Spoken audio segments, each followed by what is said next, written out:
So what's typically the biggest problem that DME businesses run into with PAP documentation? There are just times that even if we have everything on the documentation, they will just deny the prior authorization. Yeah, we have it So- all and they still deny it. Exactly. Okay, welcome to the Offsite Team podcast where April and I, there's nothing harder than local DME and respiratory businesses trying to find dependable, affordable employees and deal with, doing great business for our customers. And today, what we're doing in this episode is we're talking about the fix for CPAP documentation, BiPAP documentation, even something that used to be as simple as here's a prescription, here's your new CPAP mask. Now you have all sorts of problems to have PAP documentation submitted to the insurance properly. So first, hey, how are you doing today, April? Good. How are you? Not bad. So tell me, what's the weather like in the Philippines today? Is it Right now, good? I mean, I know it's like early in the morning still. Are you guys facing a typhoon? Is it cloudy, rainy? What's it like? It's been raining for 2 days now, but the internet is stable and there's no And so outages. that's a common problem in the Philippines is you will sometimes have unstable internet use. Correct. Now, how do we deal with that? Since, on a typical 8-hour day, how frequently do you lose the internet? It depends on the connection that you have, but mine, thankfully, isn't having outages. But with all the other team members that we have, it's good that they have a backup internet. So another internet provider that they can connect. Yeah. So sometimes now, for example, like with you, I know where you're at. You're outside of Manila, but like, when was the last time you lost internet connection during a regular workday? How long ago has it been? I think it was like 3-4 months ago. 3 or 4 months. So, I mean, it happens. It doesn't happen all the time, but 3 or 4 months. And typically it's around typhoons or major storms. Is that correct? Yes, that is correct. Yeah. And what I like what you said was not only do you do that, you also have a backup internet connection. So this would be like in the States, for those of us that have fiber, you can also, like with my cell phone, you can go onto LTE and, use a hotspot. So it's not as fast, but, for example, like you have a backup internet connection that you do. And some of what we do with Offsite Team is what we do with all of our Offsite Team members. We reimburse your internet connections. Yes. But anyway, that's more, the side thing with how you work in the Philippines. Today, we're going to talk about the problem DME business leaders run into regarding CPAP, BiPAP documentation. So what's typically the biggest problem that DME businesses run into with PAP documentation? I would say it's because we're not handling the schedule for the sleep study. So as you know, for CPAP and then BiPAP, we need to have a sleep study documentation to be submitted through the insurance. It's one of the requirements.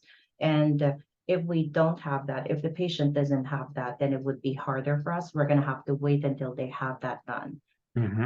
Yeah, so it really varies by insurance, doesn't it? Because, whether we're dealing with the Medicares, the Medicaids, UHC, which is United Healthcare, the Blue Cross Blue Shields, or the local Medicaid. So like even in the state of Washington where we're at, we have the state of Washington Medicaid, but we have these other Medicaids like Community Health Plan of Washington, Molina's. They will work in our state. They all differ how they do the prior authorization process, don't they? Yes, correct. That is correct. So when it comes to, let's talk about new CPAP setups. So typically what happens with a new CPAP setup? How does that happen? Or how does that work? So first and foremost is that we need to have a prescription. We need to have a chart note saying that the patient have an OSA, obstructive sleep apnea. And then we also need to have a sleep study. Now with the sleep study, there's an AHI requirement as well. It has to be 15 above, but if it's below 15 or 14 below, then we need to have at least 2 diagnoses. So, and you're going off Medicare criteria now, right? Yes, that's a Medicare. And, typically in the podcast, what we're going to talk about Medicare criteria because other insurances will typically go off Medicare criteria. So when we're teaching our offsite team members and our extensive training that we have, we're going off Medicare criteria. Now, there are a lot of other insurances that are slightly different. So give me an example of one insurance regarding, let's say, PAP documentation that's a little bit different than Medicare. Do you know any? It's almost the same, I would say, when it So it comes is the to, same then. yes, so same requirement for the sleep study, the AHI. Mm-hmm. I'm thinking right now if there's any other insurance that I've encountered in the past, but I would say it's the same. So The they're thing is, all. they're just much lenient than Medicare. Oh, and So, that's actually, wouldn't say, mhm, I misspoke there. So I said, how is it different? But you would almost say in the prior authorization process, some insurances are more lenient than Medicare. Is that right? yes, that is correct. Mhm. So give me an example of how they're more lenient. So when it comes to Medicare, it's black and white, I would Mhm. say. This is So what it is, A, then B, then this is C. what that is correct. But with the other insurance, just as long as you have this and we have the chart notes to support this, we should be good with that. Mhm. So that's the And you difference. really find this out in the prior authorization process when you submit the claims. Is that correct? Yes, Mhm. that is correct. And what I found is there's a lot of insurances, they would say the requirements are the same. So, we're not going to dispense a CPAP machine, even if you have a sleep study, but your AHI, or is it, what's it called? Your AHI. AHI, let's say it's only Mhm, 3 as an example.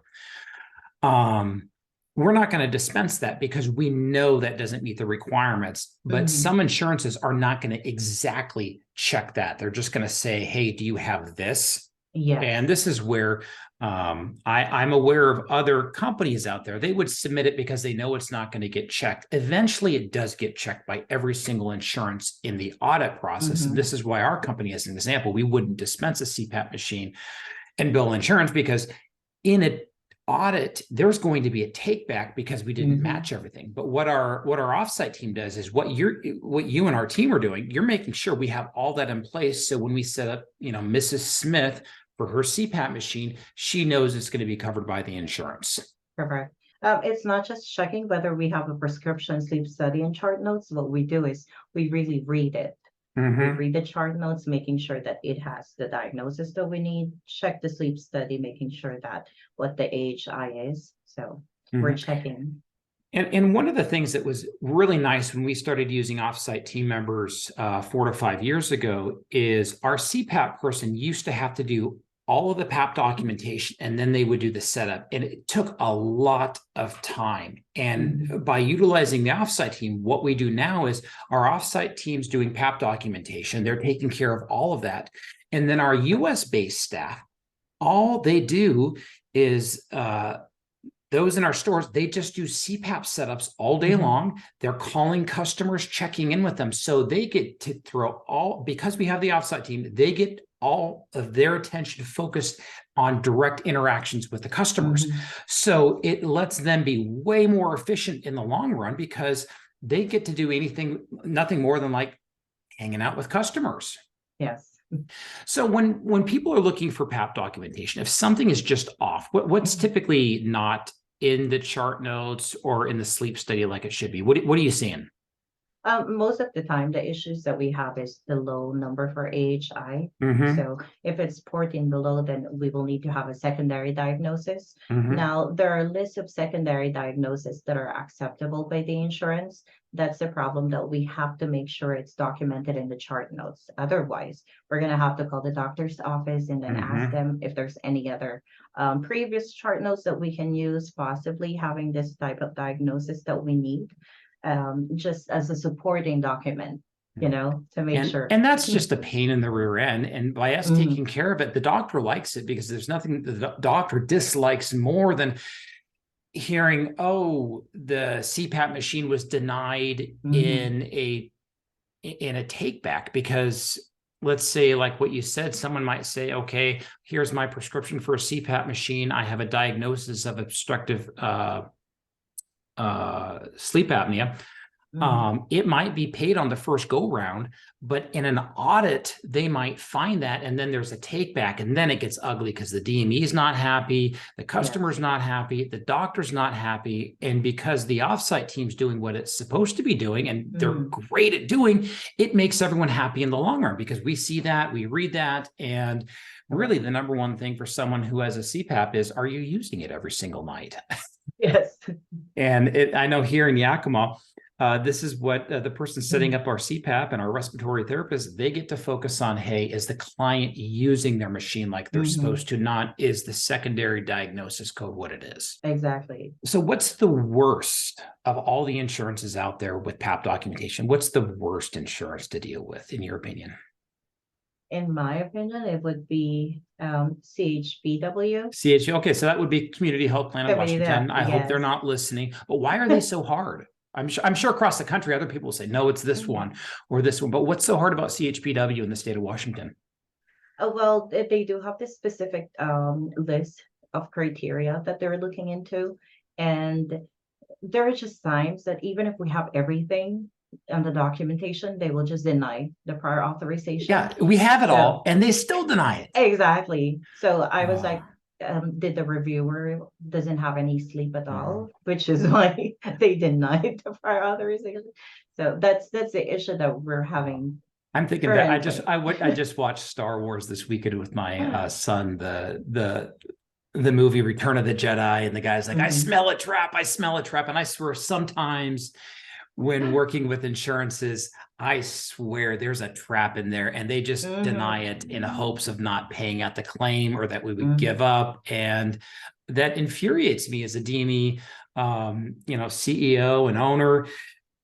We want to take care of our customers. Here people are, they have paid for insurance. They deserve this stuff.